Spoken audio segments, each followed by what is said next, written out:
罗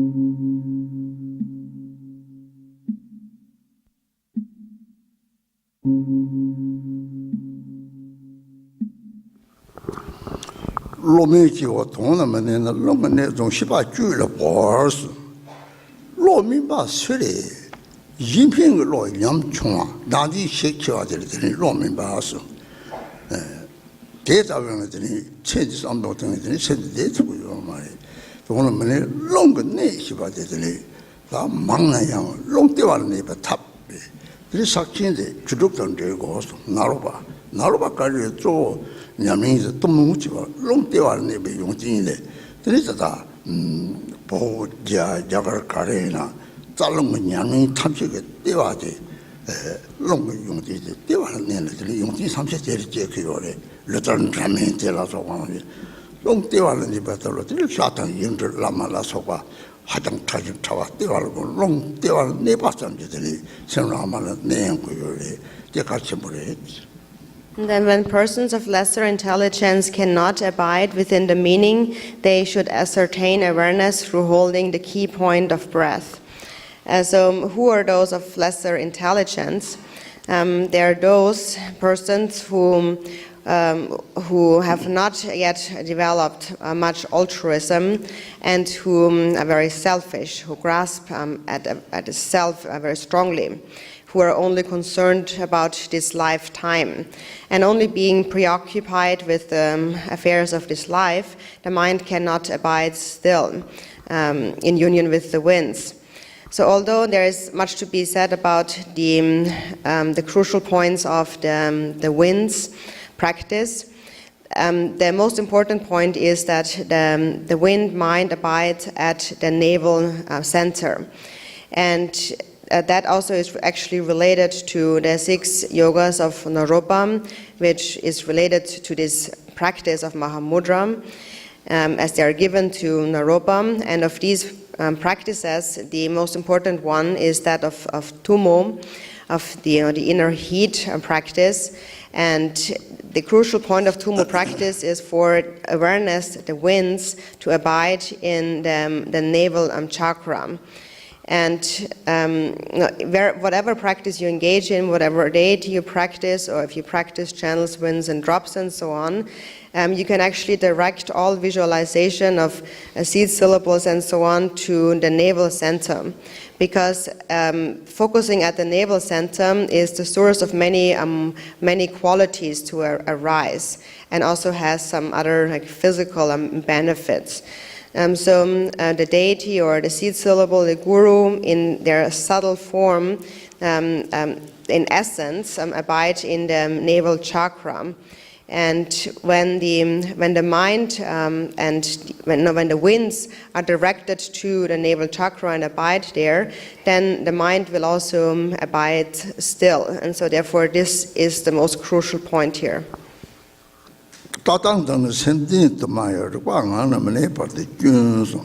따당디래 가시 먹 따당 가시 먹 정도라고 해야 되는 라면라고 가사 소소라는 거다고.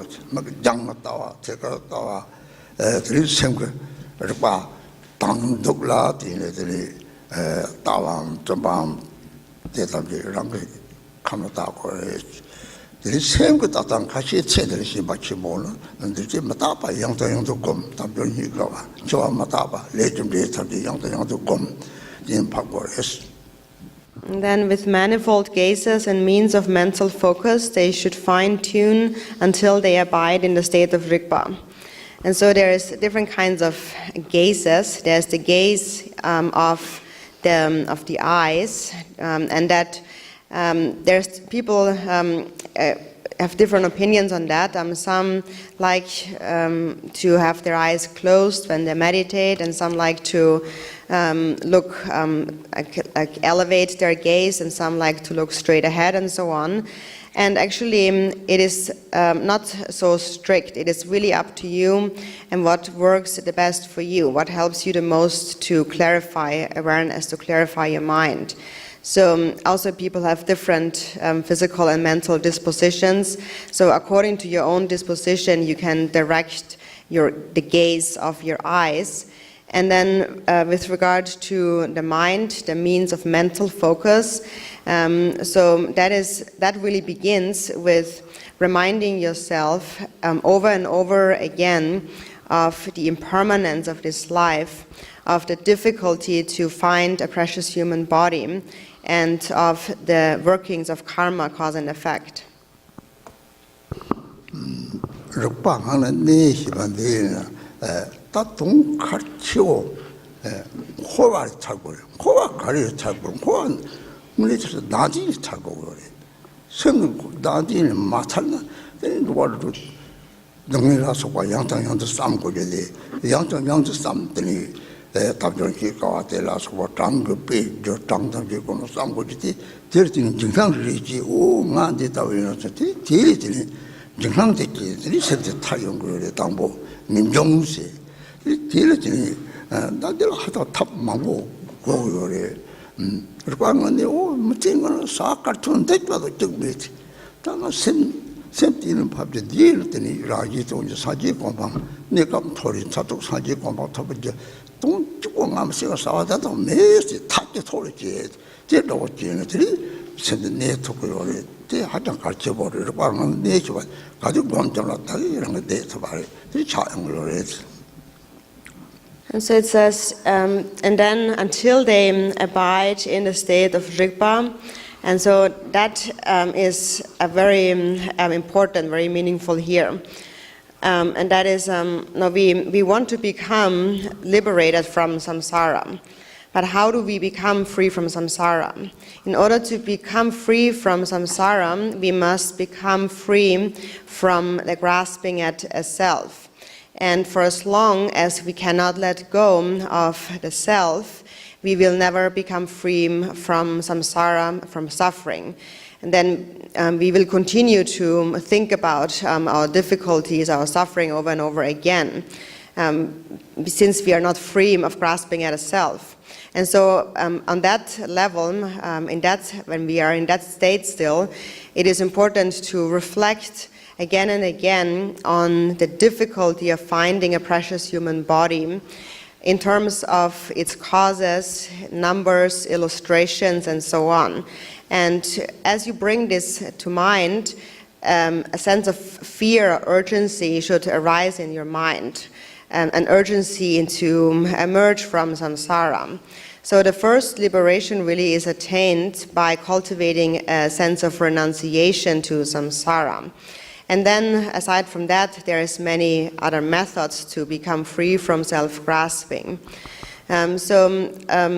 It is most important, however, to keep what is actually important in mind.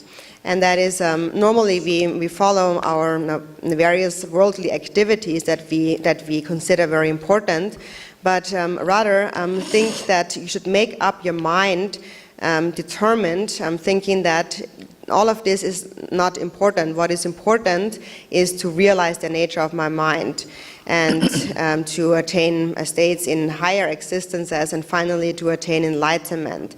And that is the only thing that really actually counts, that is important.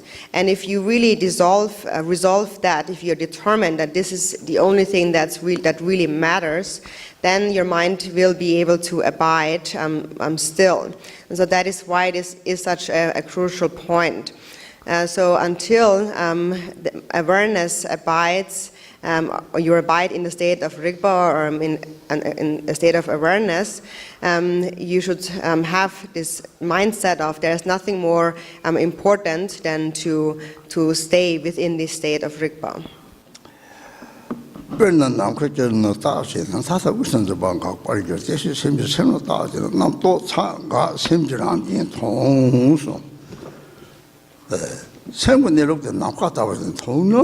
당내 세번내로 라시군에 제 통로래지 타다 우선도 방가고 저지 말지가 좋아지와리 남카디 우가래지 지가 뒤서 진짜 비르는데 저 소소소소가 남카 코는 타고 있자 라는 것도 어디 우리지 맞지라래 그치 남카는 타고 요마 하고를 세나 타고 매 봐지 그리 죽어 남카 타고지 상에 심 죽어요 마들이 하고 요래 죽은 남카다고 좀 샘남카다고 하고는 샘다 남카 체면이 죽을 롱도 접아니 좀 제밀레스 말이 세군이 남카다고 그래 하고 죽고 과차라 그래. Then it says, if you survey the center of the sky, grasping at center and outer edge ceases. Likewise, when you examine mind with the mind, the multitude of thoughts ceases and you see mind's nature. So when you see the space-like nature of the mind, then you have actually seen the natural state, your true nature. And that is like space as it has no center, no boundary. So no center and outer edge, no center and boundary. Actually, once someone asked me a question, and they asked, where really is the center of space? And what I answered to them is that wherever your head points at, that's where the center of space is. So in other words, there is no center in space. Space has no center and no boundaries. So that is the nature of mind. And when you see that, you have seen the Dharmakaya, which is your own mind. So that is when you understand the space-like nature of the mind, you have understood the Dharmakaya nature of your mind. Milarepa had said, when you realize that space is indivisible from the mind, then you have actualized the Dharmakaya. So whenever you see the space-like nature of the mind, then you really have understood the meaning of the Dharmakaya. Benda salang pina namka te isong. Di tsegdi kami sen namka tawela namka la timanda was. Tene sen namto mangbo yori. Tene di tawa sen namka tawa ha kosong tsuna gomba as. Gomba kami sen namto tamada songa. Di namka tawa di nga de tsukori gomba as. Juba di si nirang leka kari china juma tawa chi. O tawa gomba juba songchen chile diri di tawa chile. Rāngsēng tōngwa tōkpa bāla tēngs pētē tāwē tē nāngkā tāwē tē dē tō tōkpa tāwē tē tē jimā tāwē tēnī jitōk chōwā tāwē tē tā chūrūk tōngu yō rē tē chūrūk chōrasi bā tē chōwā tōkpa rāngsā tōntō rē sī. Then when vapors from the earth and clouds disperse into the sky, though they have gone nowhere at all, they yet abide nowhere. So it is with the multitude of thoughts arisen from mind. By seeing your own mind, the waves of thoughts vaporize. So we have said the mind is like space, and the thoughts appearing in the mind are like the clouds, like vapors in space. So currently there are many thoughts in our mind all the time. So first of all, the view is to understand that the actual natural state of mind is like space, and the thoughts are like the clouds. And then the practice, the meditation, is to continue to abide within that space-like nature. And the conduct then is that abiding within that state of space-like nature, which is in a way a union of the view and meditation. Whatever you do, whatever activity you engage in, it becomes illusory, without grasping. So when you are able to abide in the space-like nature of the mind, whatever you encounter becomes is seen like an illusion. Whatever feeling arises will dissolve on its own. So the various sensations perceived by the six sense consciousnesses will just settle naturally into their natural state. So whatever is perceived by the six sense consciousnesses will naturally dissolve in itself. Penlanka khado yebledes o tenangi semlateli yatta khado yomares tenatini giwa tamgiwa gida giwa tamgiwa topate ndona dewa da dungi kangcham zambame rawi de chonto yore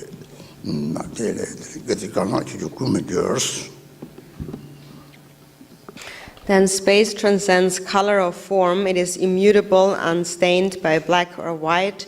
Likewise, your own mind beyond color and form is untainted by the black and white phenomena of evil and virtue. So the mind has no, just like space, the mind has no color and it has no shape.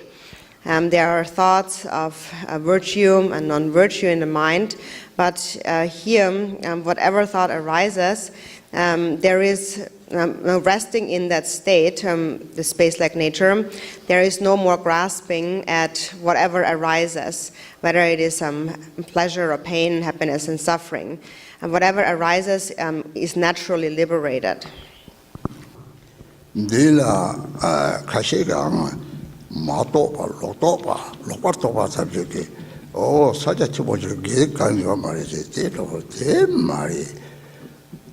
Megiwa hibade lorwen traba dajini de te startuna tama te star sanjing de gya ijel ji khorang saja chibo khorang gya yebede gya kaka yomare tel course number me to ba so saja de da atela gya ji yingi yorgi yuna tiri ni yore tano te kondo sa chok sevre ni guni to ndamuni data semkin kaka yomare te gya na ji ge yomare megiwa lorwen traba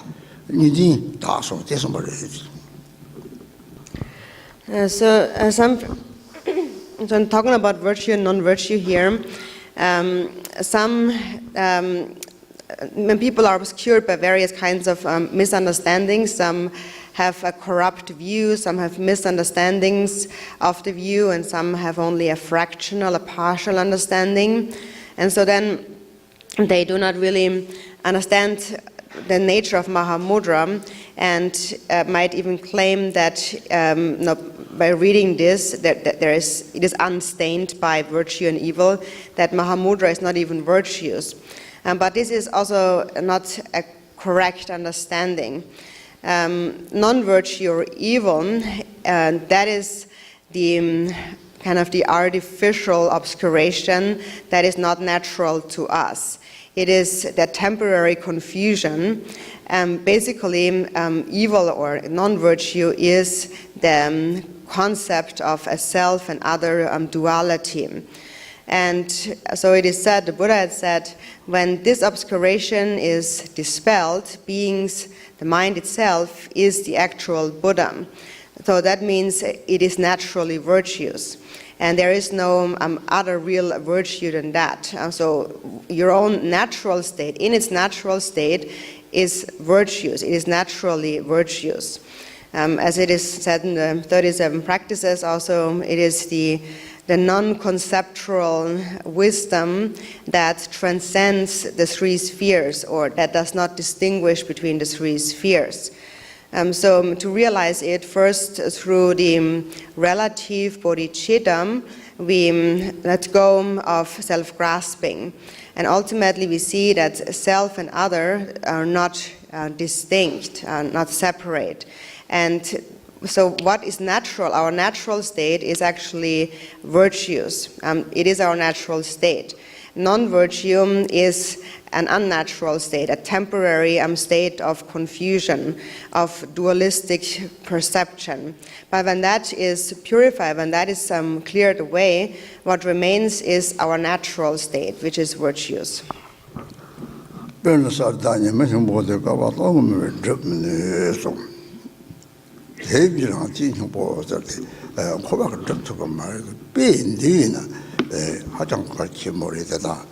고아들 토마요 말이지 타마요 속대다 송고요 전에 sem derek nimbo는 코르 생긴이 송송을 생긴다게 들이 군족부터 로사야만 보더니 송송을 고발에 코크요리시 얘는 sem derek nim보 로버트 마코스를 옛날 박사 대다 송잖아 derek nim보 졸아로야 요 말이지 미성심도 성도 독도 성도 말이지. 산이 사지고 멍터로 야들어야 요 말이지. 대신에 뭐 그런 좋아해 봐. 되게 도진 창지. 삼마그 도진 창, 손님마그 고스서 뭐지. 되나. 디베시 지나 tantric yours. And then the core of the clear and pure sun cannot be veiled by the darkness of 1,000 kalpas. Likewise, kalpas in cyclic existence cannot obscure the luminosity, and that is your own mind's essence. So since beginningless time, it is said that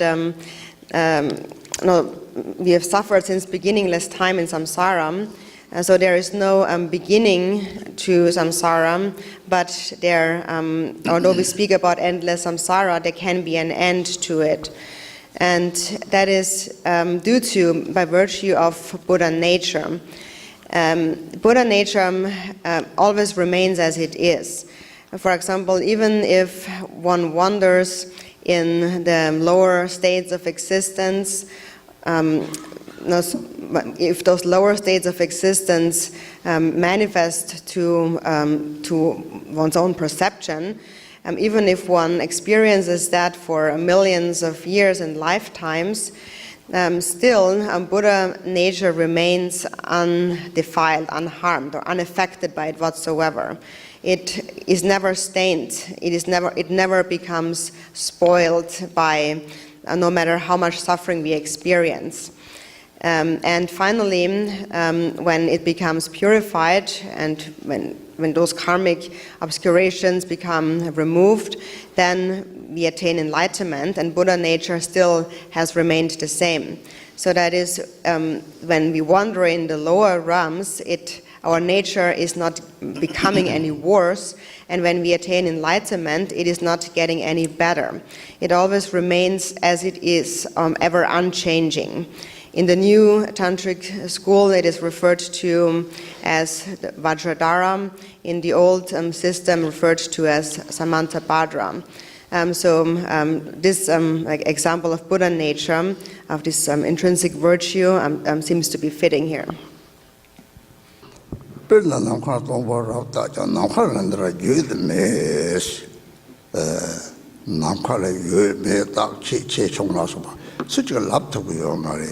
대회나들이 다만 공에 사자지 못 뛰는데 매지 니리도 동유요 말이지 동유면은 시기지 요랬다 랑랑나 시주요 요래도 농진 송구요 대체랑 진행 보주 요렇게 주변에 라도 비다예메스 척은 소리 매베베리. So then, although space has been labeled empty, space itself is inexpressible as such. So likewise, though your own mind is said to be luminosity, there is no reference similarly established through expressions. So the mind transcends. It cannot be explained in terms of existence or non-existence. It transcends existence and non-existence. Eternalism, nihilism, like size, large and small, and so on. No one can actually describe it. It is inexpressible. And as we mentioned before, Mahāmudrā is not a nature that can be shown. It cannot be shown. It, however, can be understood. It can be experienced. It can be understood through one's own personal experience. But it cannot be expressed. It cannot be pointed at or indicated by any kind of expression. Within space, what is supported by what? Mahāmudrā, your own mind, is similarly unsupported. As we mentioned before, there's nothing that supports Mahāmudrā cannot be shown, and it is not unsupported. And that is that the mind has no abiding place. There's no object that supports it, like the body. For example, nowadays sciences are investigating the location of the consciousness, and some claim that it's mainly in the brain and so on. So there is a temporary relation between the mind and the body, but the mind still exists unsupported of the body. It's not really supported by anything at all. And the mind has existed since beginningless time. Because we grasp at a duality of self and other, due to this karmic habitual way of perceiving, we continue to create bodies. We produce bodies which appear and then again perish, just like water bubbles. So actually, the body is a fleeting phenomenon and not to be considered as so significant, because eventually it will perish.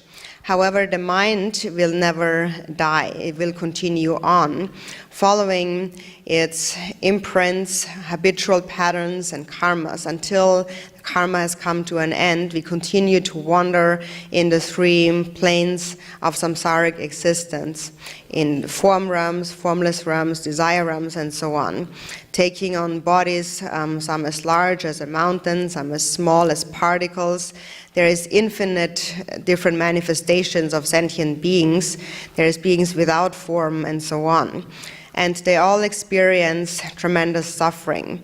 And the root of all that suffering is the same. It is the grasping at a self.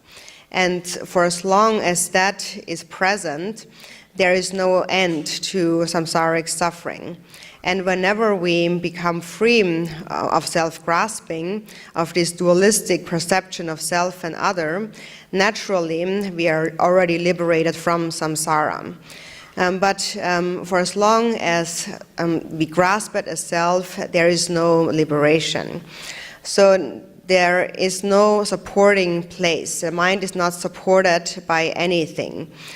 So normally we especially in Western countries, we consider our body as most important. We identify with the body and we consider our physical health above everything else. It's most important.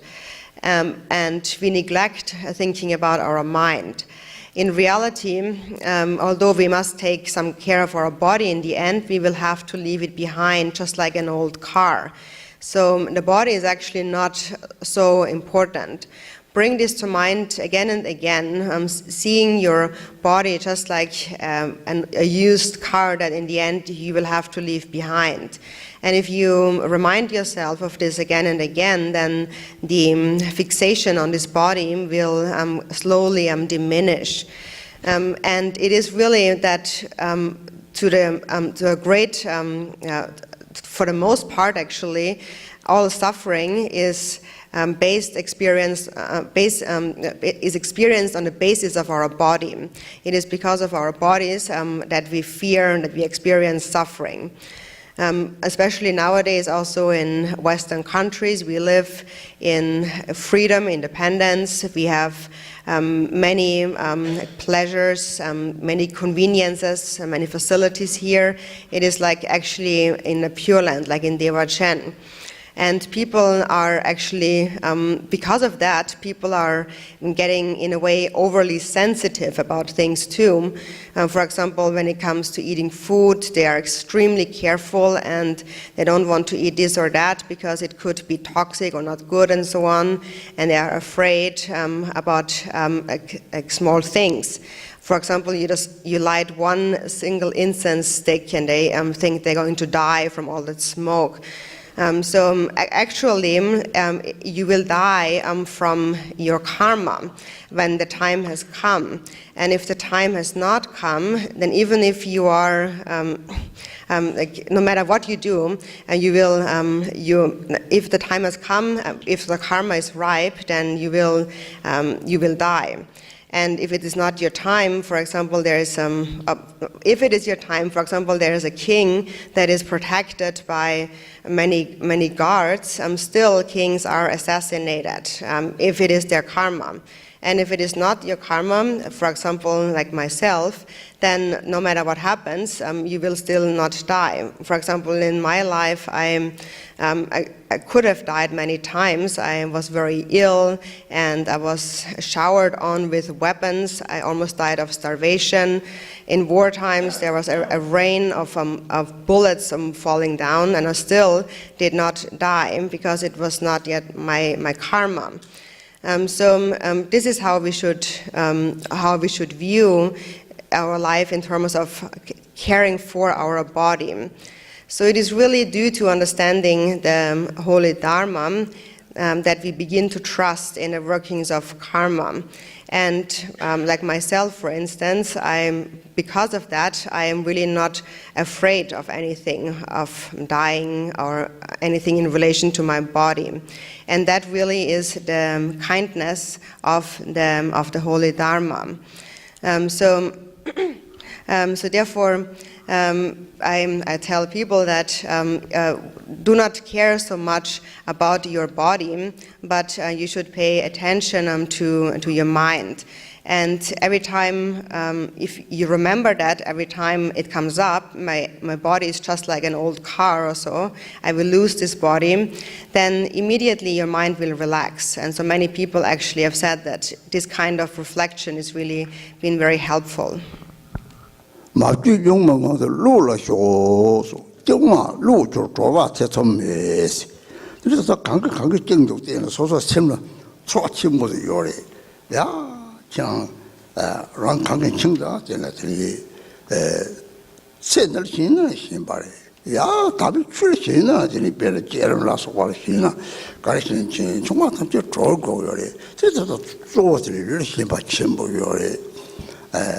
다 류를 신방으로 디 람상을 류제들이 땅아 비고 말데 동토를 디 니보라들이 상하 탑을 젤레 류를 신바 치보를 양도 양도 깨는 건 사고 드니제 조름 쪽게 조라송 계조 양도 양도 검 드니 다 공동바지 나가 달라시나 책을 자동 디지 도바지 또 책니 뭐시라 하장데 가기 우리 이치제거래 책도 같이는 나는 책도 같이는 다다양들이 배라 네 코로나를 배제도 저글지 봐 잘한지 봐 대탐들들이 신의 초와가 되게 찡다 신의 담도 그래 대리들이 막균용만으로 소들 다 신의 초와 적다 가려 초와께나 이 초와들 맞이 대탐들 주막사 파야 설득 말아서지 대전은 드리지 sem 남도 메베 셈디 육마지 육마 진체 메바스 드리지 먼저 인수고 무슨 생고 내로 하고서 잘만 용 셈이도 사제 용 받아서 무슨 사제를 잘만 용하래지 라셈 사제 인정 뭐 마시송까지 왜 손거리 셈 코랑 이전에 사제랬어 로는 좀 봐. 이 다지 이질들이 로는 좀 봐네. 맞마 파타자메들이 생문이들아 파타즈마다 저토도 사제 가까이오나 파타즈마 다지 이디스 상이 되다 랑 셈데 셈상마는 랑스 셈스 사제 뒤지제를 들이 셈 납동에 셈트 뒤등 타지들이 딱 되면서 들이 내려서 오지 좀 들이 시바사 오지 좀 되나 들이 ramjing naptor tortna trise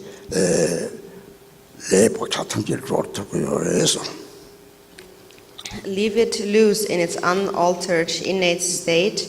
Once you have loosened the bonds, there is no doubt of release.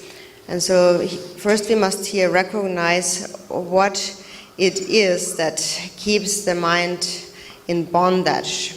It is what keeps the mind in bondage is the grasping at the various sensations, the feelings, the strong feelings that arise. For example, when we are attached to the concerns of this life, so it is this clinging attachment that it keeps the mind in bondage. But even then, there is an attachment in relation to Dharma practice. For example, we practice the generation stage, we visualizing the deity. There might be a grasping, a fixation to that form, and for this reason we also practice the completion stage. So finally, in the end now here, when all the bonds are loosened, that is when all the bonds are loosened, then all dualistic grasping will fall apart. So for the most part, we are attached, kept in bondage by our attachment to this body. And so in general, there is many different ways of reflecting as an antidote to this attachment, such as We are reflecting on the view of emptiness and so on, the empty nature of the body. And also in the secret mantra, the Vajrayana, the skillful means of releasing the attachment to the body is the visualization of the deity in the generation stage, and followed by the completion stage. So we practice generation and completion again and again. And at times we meditate on the view of emptiness and so on. And in that way, grasping gradually to forms and sounds that we perceive will get lesser. For example, when we hear, normally ordinary people, when we hear someone say something to us, then we imply, we interpret the meaning of that and react correspondingly. For example, someone says something that we perceive as nice, like praise, then we are very happy about that, and we trust that person, what they say. On the other hand, if someone insults us, then we are angry at them. For example, even if it happened last year, you still remember now what they told you last year, and you're still bearing grudges. So that is because we are grasping at forms and we are grasping at sounds. And these fixations cause a feeling, a sensation in our mind. And these feelings that remain there, these are the ones that keep the mind in bondage. So therefore, the instruction here is, do not grasp at whatever feeling arises, whatever feeling is produced by the perception of various forms and sounds and so on. Just let them be. Let awareness rest in its natural state, no matter what arises. Let the mind rest in its innate, natural state without thinking about anything. Rest within this illusion-like state. Thigten Sumgen had said, I have understood that when you understand the nature of your mind, then you understand that it is that mind itself. By understanding the mind itself, you know that I actually have never parted from the Buddha. So actually we never separate from the Buddha. In the Kagyu lineage also we say beings simply do not recognize their own mind to be the Buddha.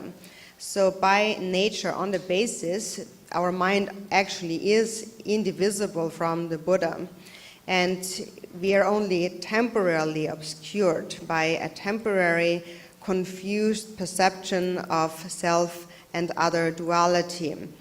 But mind itself already is awakened as it is. And so therefore, in reality, there is nothing to be purified or removed from that mind, and there is nothing new to be attained. All that needs to happen is clearing away of dualistic perception. And then the mind rests in its natural, pure state, and that is actually the Buddha. And so here at this point, we being free, loosening those bonds, then trust, confidence in your own Buddha nature begins to arise. So rest within a thought-free state without conceptualizing anything whatsoever, sustain a clarity of mind, a clarity of awareness. And when that is sustained, then just naturally whatever might arise will dissolve in itself. And when all concepts dissolve in themselves, then naturally also habitual tendencies, habitual ways of thinking and karmas will also naturally become liberated. religion dada chungwa ta zhuwa so ri saja jebo zhuwa jemo songna sanji ga sa chu chen na ba ni dele ma bra ba le dele je ge yo le dele sa chu chen na ba ni kang li jing xin de gai ge jing de da ji ji ge lo ji ge jing ge yo le dele din da ne yo ji la so ka ta ji ge de ge chwa chi shi de 되게 니 뭐라 때 가지를 좀 코와 토만 매발래 되게 니 뭐라 인fin이 로지 저래 달라니 소되면 소만에 가장 Dzogpa Sanji, Yinping Semen Chongzi. There's a tongue, I saw her rang to play chipati, they go that go, the rocker rang to play chigavadi. They my jaded to so, I leaned them young. Rang to take my jaded chug young to play chigaway the Kungatiso. Re rang to play chig, yin chipati Saji Shirapshiva. Telling a little, oh, Dandi Chishu the Saji is in the Re Dandi Chishu Saji Dandi Chimbo to people to custom simply that on their figures, simply Chimbo Chadi, Choco Patang Chuba Tapajadi, Johnny Church Dumdo, the Dandi Chevore, that couldn't let it have a twattering. There is Donna. Kunzop Sancho, that is the talk of Jimping lost over. Jimping or some law, Tigatarang Peggy or Jimping lost in Yamana. Dadi Charon Nigeria, Dadun Charon, the Shogun Jimping Lord, go Sancho Senabani, Kakayoma, tell Yamsin, but top that such doctrine also when Yamis have with Japa, Yamsel Lang de Kanza, Chick, Rangin Yamyong, this a pengy or this one will read.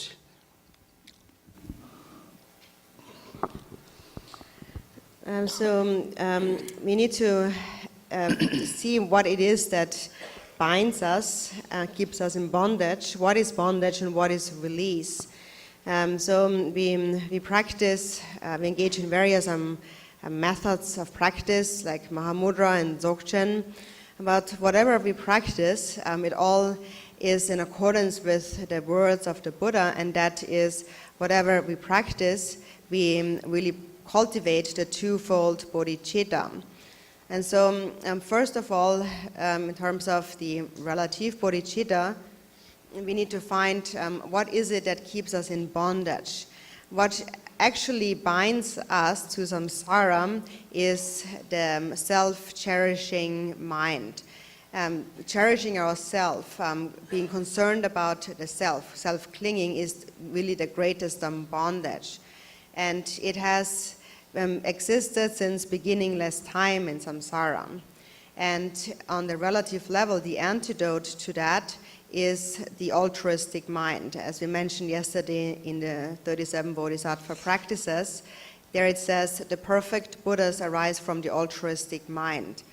And so it is an altruistic mind that cares for all beings.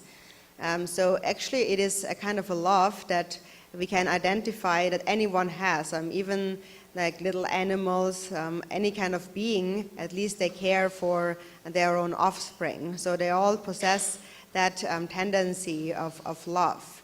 Also once people asked me questions about how it is that when I care for all sentient beings in the three realms of samsara, and we want to cultivate a wish to benefit them all, then I'm actually still I'm suffering, and I still have to care for my own family and so on. And then what happens to like one's own side? And so actually the Buddha, what I respond is that the Buddha, with his wisdom, sees that there is actually ultimately no real other, and therefore caring for others really is your own greatest benefit. The best thing you can do for yourself actually is also caring for others. It is just like caring for yourself. And what really causes all the suffering, the greatest form of bondage, is the grasping at a self. So therefore it is in our own greatest interest to release the bonds of self-grasping. So for this reason, it is most important to cultivate an altruistic mind, which is like the sun that melts the ice block of self-grasping. So now the mind is like a block of ice, and in order to melt it, we must cultivate the twofold bodhicitta, or an altruistic mind. And that ultimately is to one's own greatest benefit. And then from there on the basis of that, there are many different methods to liberate the mind of self-grasping, and that is the various skillful means of Mahamudra and Dzogchen, or the practice lineage of blessings. Whatever practice that comes from a place of personal experience, is transmitted through personal experience, is of the greatest benefit.